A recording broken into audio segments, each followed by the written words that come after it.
Bantay sarado na po ng puwersa ng Amerika at ng puwersa ng Pilipinas. Yun pong napakalaking kayamanan natin dyan sa West Philippine Sea. Kung bakit mga kaistorya kasama ang Amerika, kasi po mga kaistorya, napakalaking halaga ng kayamanang ito. Kaya nga pinag-iinteresan din po ito ng China. Kaya tama lamang na ito'y bantay sarado ng puwersa ng Pilipinas at salamat naman tumulong pa ang puwersa ng Amerika. Ang pag-uusapan ay pagbabantay sa Pilipinas, abay tumulong sa atin ang Japan, hindi lang po ang Amerika. Ay maraming salamat sa mga allied countries natin. Yan po ang magandang balita na ihahatid ko sa inyo ngayon. Paki-share po at paki-like para malaman ng ating mga kababayan. Ipapakita ko na po sa inyo ang atin pong mga sources para malaman ninyo kung saan nanggaling itong balita natin na ito. Palakihin ko nga. Ang sabi rito, nakita ko sa reels na in-upload ng isang Facebook page na Sans Relache. Ang sabi niya, the US military now serves as a strategic shield for the Philippines' trillion-dollar gas resources, reinforcing security in one of the country's most critical energy zones. Ay, teka lang, Juan Historiador, Facebook page lang naman pala yung source mo eh. Paano natin malalaman na legit yan? Di nag-research pa po ako, mga kaistorya. Alam nyo naman tayo eh. Ito yan. Mainstream, US forces boost security around trillion-dollar Philippine gas field amid rising regional tensions. Kanina binabanggit trillion-dollar.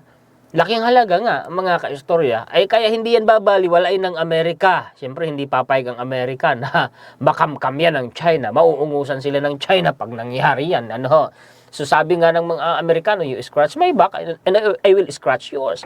Kumbaga, makikinabang ako sa'yo, ay pakikinabangan mo rin ako. Tama lamang, kumbaga mutual. Sige, basahin po natin. The United States has expanded its naval presence around the Philippines' most strategically significant offshore gas field. Kasi yung pinag-uusapan nating napakalaking kayamanan sa West Philippine Sea, oil and gas po yun. Reinforcing security amid rising geopolitical tensions and renewed Chinese activity in the West Philippine Sea. Sabi ko na sa inyo sa West Philippine Sea. The move follows Manila's step-up patrols around Malampaya East 1. Malapit lang po yan sa Palawan. Yan yung ini-announce ni PBBM na natuklasan natin na bagong gas field, mga kaistorya. Bahagi yan ng trillion dollars na malaking kayamanan ng oil and gas dyan sa West Philippine Sea. A newly announced gas and condensate discovery of Palawan that analysts estimate could be worth trillion of dollars in long-term energy value. Kanina pa binabanggit yung trillion of dollars na yan. The heightened U.S. presence was first noted in regional monitoring reports and later echoed by Philippine defense officials who described the deployment as part of a broader effort to secure the country's critical energy infrastructure. A recent report highlighted that U.S. naval patrols. Pag sinabi mong US Naval Patrols, warship po yan ng Amerika, mga kaistorya. Ulitin natin. A recent report highlighted that US Naval Patrols has expanded around a major Philippine offshore gas field. Bantay sarado nga po ng puwersa ng Amerika. With the intent of reinforcing security and deterring interference. Malideter yung China. Sa halip na lapitan, paligiran, yung Malampaya East 1, ay wala na, hindi na magagawa yan ng China, mga kaistorya. Hindi na niya makakamkam yan. Nga ang China, napakagaling ng administrasyon ni PBBM. Itong susunod na reference na ipapakita ko sa inyo, dati ko na itong ginamit na reference, pero sa mga hindi pa po nakakaalam, ipapakita ko sa inyo, mga kaistorya. Para mabigyan ko kayo ng clear picture. PH holds 26.3 trillion US dollars untap oil deposits. Sapat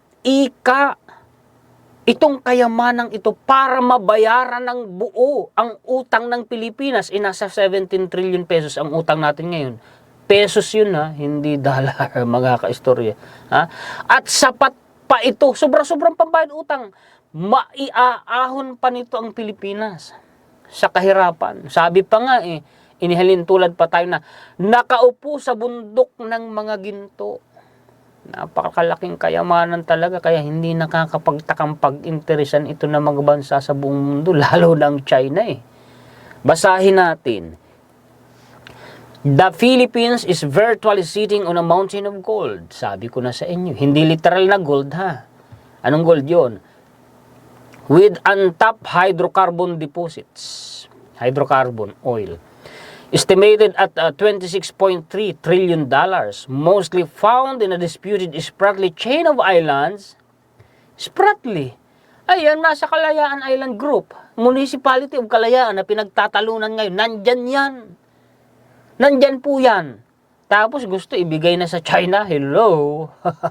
Hello? Ngayon para sa atin na ganyang kalaking kayamanan, ibibigay mo sa China. Hello? Papayag ba kayo noon?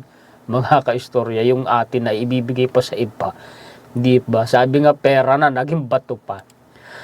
More than enough to free the country from the shackles of poverty. Sobra-sobra pa para mapalaya ang Pilipinas sa kadena ng kahirapan. Kita ninyo yung mga terminong ginagamit? The oil deposits have been there for centuries, yet they have remained untouched. Unti-unti na po na nakukuha ng Pilipinas. Kaya lang naman natagalan kasi nga po sa China. Ay nako, itong China na ito. Magagalitan naman sa akin ng mga pro-China kasi ayaw nila na maibabalita sa mga Pilipino na tinutulungan tayo ng Amerika. Kinakargahan nga nila ng pambrainwash, ng paninira Ayaw nila niyan. Kasi gusto nila China ang magtagumpay na makamkam yan. This is sad because these oil deposits could have been tapped for the economic development of the country. Oo nga, no? If finally tapped, the Philippines would not have to import expensive oil. Hindi na tayo mag-i-import. Alam nyo ba yung pag-i-import natin ng oil? Siyempre may profit dyan, may tubo dyan ang mga negosyante. Natural, papatungan nila ng papatungan yan. Yan ang dahilan kung bakit, una, napakataas po mga kaistorya ng mga bilihin sa Pilipinas. Kasi mga kaistorya, yung travel, yung ibinabiyahe ang mga produkto, gumagamit ng oil. Yung mga sasakyan.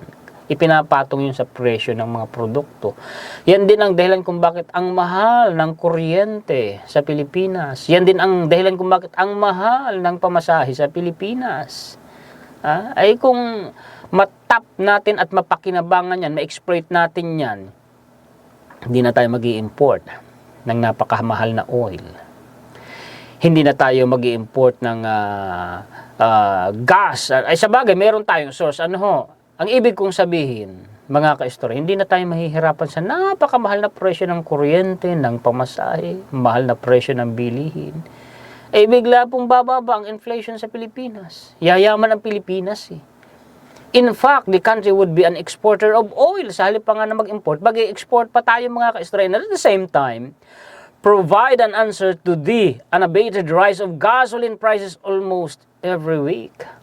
Hindi ba? Pag tumaas ang presyo ng gas, ng gasolina, tataas ang pamasahe, tataas ang presyo ng mga bilihin, tataas ang presyo ng kuryente, kasi may mga power plants po tayo na pinatatakbo mga kaistorya ng imported oil. Oo. Ito po yung nakatuklas niyan, ng napakalaking kayamanan na yan. Si retired Brigadier General Eldon G. Nimenzo, isang pilot po yan mga kaistorya, and former Deputy Commander of the 3rd Air Division, Philippine Air Force pala siya, based in Zamboanga City, made a thorough research in his thesis, ganun. When he took the advanced course at the Command and Staff College of the Philippine Air Force in Villamor Air Base, Pasay City, when he was still in the active service. He said the vast oil reserve of the Philippines, found in various parts of the archipelago, specifically in the Reed Bank, kita ninyo, nasa West Philippines yan, yung Reed Bank na yan. The largest of them all, in the Mischief Reef, in the Spratly Islands. Itong Mischief Reef, nakamkam na ito ng China Na-militarize na po nila yan. May military facility na po dyan sa Mischief Reef, mga ka-istorya. Nakakalungkot. Nako, kung hindi nila ginawa ng masama ang Marcos Sr., atin yan eh. Tayo sana nakikinabang yan. Mayaman na sana ang Pilipinas ngayon. Hindi pa huli ang lahat para maitama ang pagkakamali sa kasaysayan. Sana man ang mga Pilipino matuto na sa leksyong ibinigay sa atin ng kasaysayan. Nangako noon yung mga nagpatalsik kay Marcos Sr., pag-unlad, kapayapaan, demokrasya. Tanong, ito nangyari ba? Nangyari ba? Yung ipinangako nila sa sambayan ng Pilipino, pag-unlad, umunlad ba ang Pilipinas? Hindi. Lalo ngang nasadsad ang ekonomiya ng Pilipinas eh. Ha? Nakikiusap noon ang Marcos Sr. sa Cory government. Ituloy mo ang Bataan Nuclear Power Plant. Ayaw daw ni Cory Aquino kasi nga po ang sabi ng Marcos Sr., ang sagot umano ni Cory Aquino, ayaw niyang matandaan si Marcos Sr. ng mga Pilipino. So politika, pamumulitika at personal grudge ang dahilan.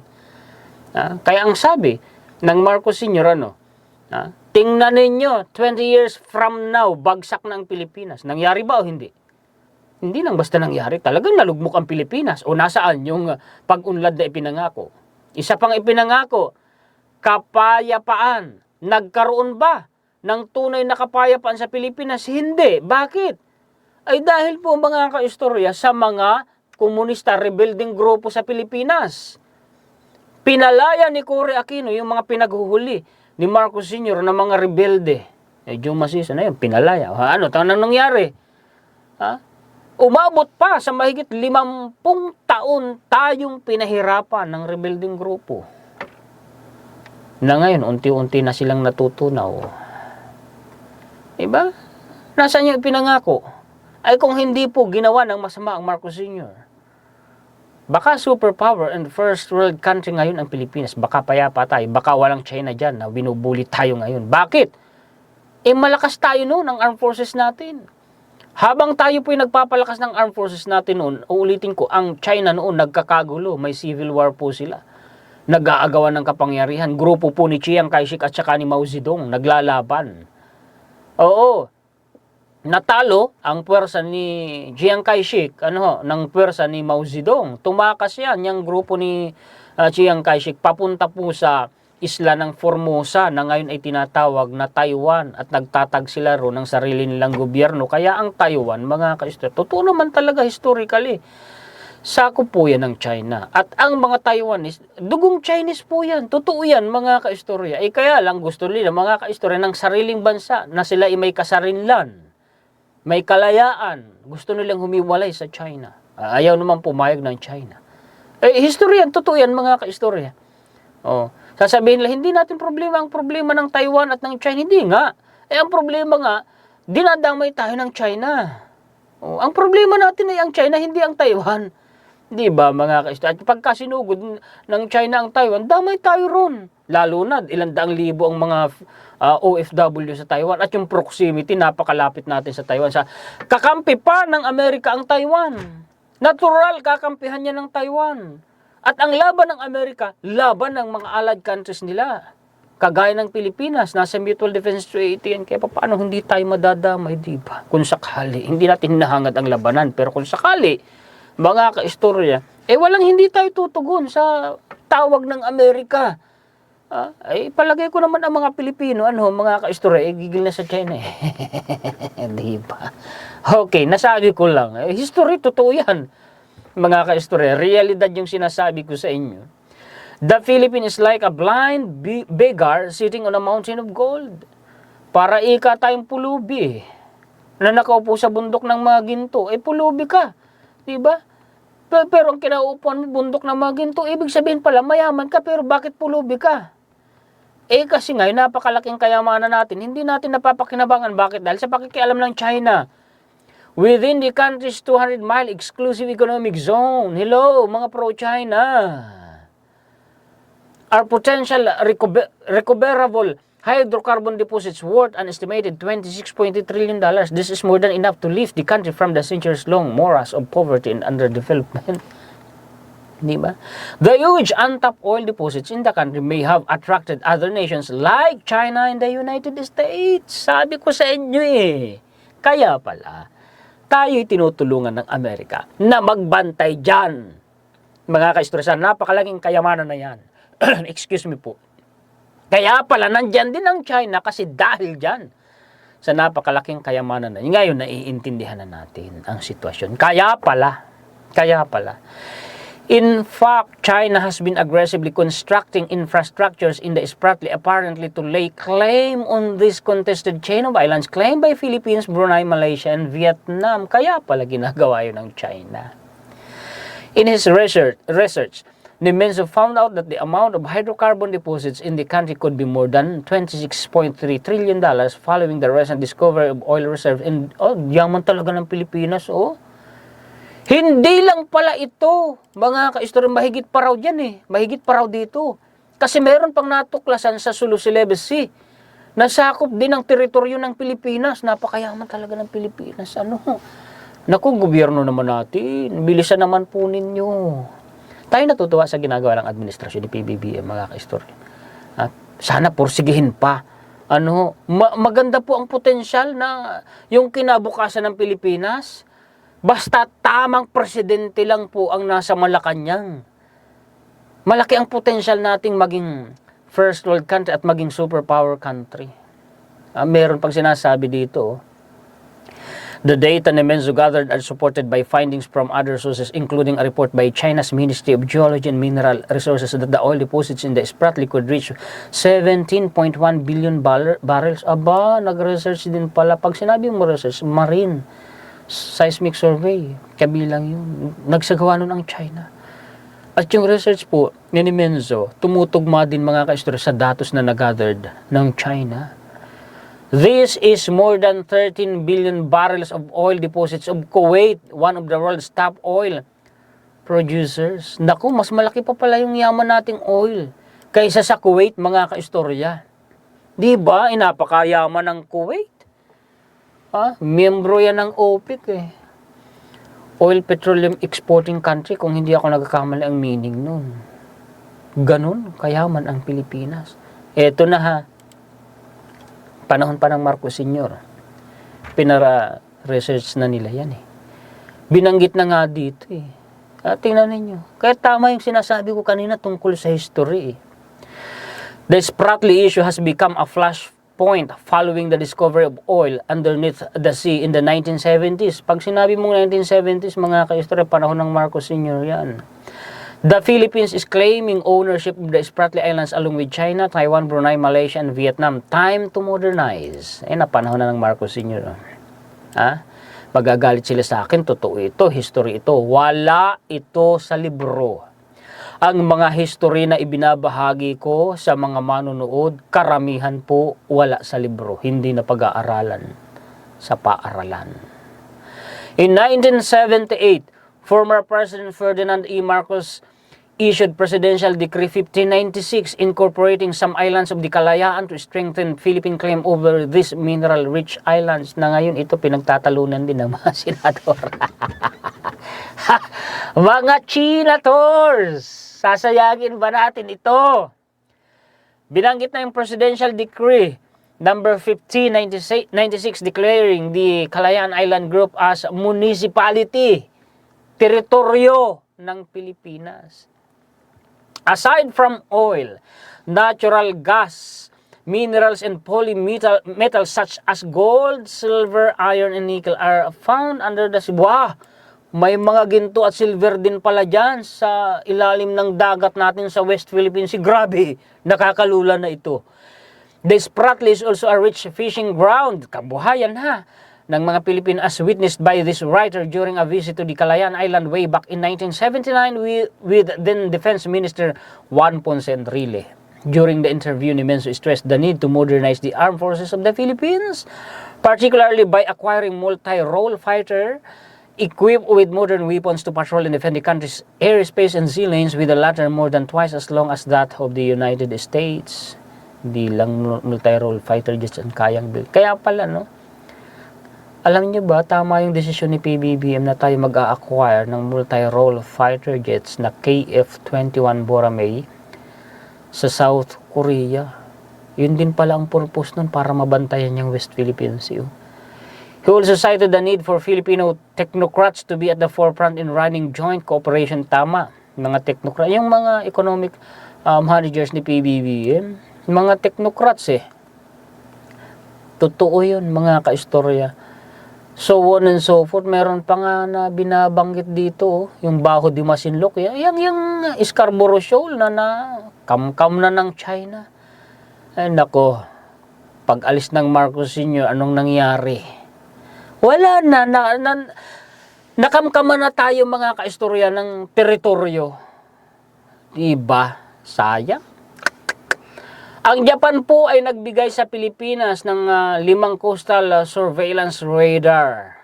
Salamat Japan. Magagamit yan sa pagbabantay sa airspace ng Pilipinas. Yung mga paparating pa lang na kalaban sa himpapawid, madidetect na ng Pilipinas. Actually, noong 2024, meron ding ibinigay mga kaistorya ang Japan. Ayan, 600 million yan, nasa 228 million pesos ang halaga niyan ngayon. Mga kaistorya, Ito naman ay nagsimula mga kaistorya ang agreement ng Japan at ng Pilipinas 2020, pero ngayon pong panahon ng administrasyon ni PBBM na materialize po yan, mga kaistorya. Anong bang halaga niyan? Yung surveillance equipment na yan, mga kaistorya, meron kasi ditong binabanggit. Japanese-made radar bolster Philippines surveillance capabilities amid South China Sea tensions. Diba? Yan yung halaga niyan, mga kaistorya. Ang sabi rito, a mobile radar system delivered to the Philippines by Japan in April 2024 will strengthen Manila's domain awareness as tension simmer with the People's Republic of China in the South China Sea. Ganda, mga kaistorya nyo, Hindi ko na-play kasi ayaw ko po ng Ayaw ko pong copyright. The radar system significantly enhances the AFP's operational capabilities by providing real-time situational awareness, early warning detection, and precise target tracking capabilities. Yan yung mga nagagawa niya, mga kaistorya. Salamat naman. Speaking, yun pong radar surveillance coverage ng Pilipinas ay ganito na ngayon. Ito ipakita. May na-research kasi akong photo. Ayan, nakukover niya ang buong West Philippines, pati Spratly Islands, mga kaistorya. Salamat sa administrasyon ni PBB. Sana mga kaistorya ay may napulot kayong mga kaalaman sa content natin ngayon. Hanggang dyan po ang maibabahagi ko sa inyo ng mga balita, impormasyon, komentaryo, kritisismo, opinyon, reaksyon.